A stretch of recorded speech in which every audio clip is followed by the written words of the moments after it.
উপরে ঠেলা দিয়েন না ভাই, ভিডিওটা দেখেন। বাবা হঠাৎ করে ফোন দিয়ে বললো তোমার ছোট ভাইয়ের বিয়া, কিছু টাকা লাগবে।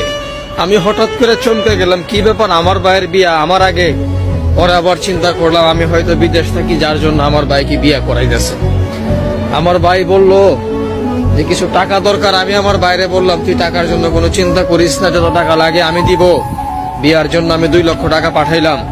তারপর আবার ভাই বিয়ার আগের দিন ফোন দা বললো যে আমার বউয়ের খুব ইচ্ছা একটা স্বর্ণের টিকলি মাথায় দেওয়ার জন্য, আবার 50,000 টাকা পাঠাইলাম।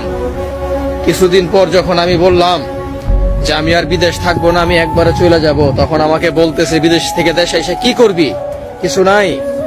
অনেক কষ্ট করে কিছুদিন পর সবকিছু নিয়ে চলে গেলাম দেশে।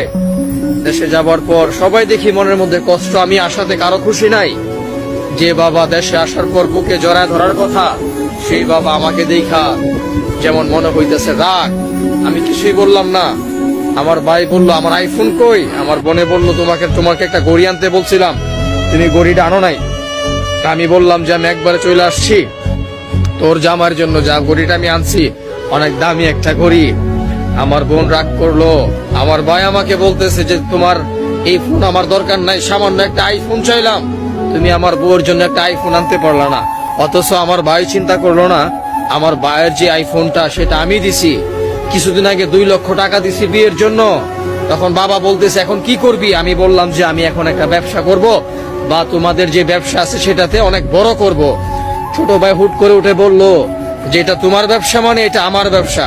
আমি একটু একটু করে আমি ব্যবসা বড় করছি। বুকের মধ্যে না বলা অনেক কষ্ট নিয়া আবার বিদেশের মাটিতে পাড়ি জমাইছি। আর একটা কথাই বলছি, সারা জীবন বড় ছেলে হয়ে তোমাদের জন্য কইরেই গেলাম, কিছু আর নিজের জন্য পাইলাম না। আমি যদি মারা যাই আমার লাশটাও কেউ আনার চেষ্টা করো না, আমার লাশটাই সে প্রবাসের মাটিতে দাফন করে দিও। এটাই হইতেছে প্রবাসী বড় ছেলের জীবন। না জানি কত হাজার হাজার প্রবাসী এভাবে বুক চাপা কষ্ট নিয়া প্রবাসের মাটিতে পইরা আছে। ভালো থাকবেন, নিজের জন্য কিছু করার চেষ্টা করবেন।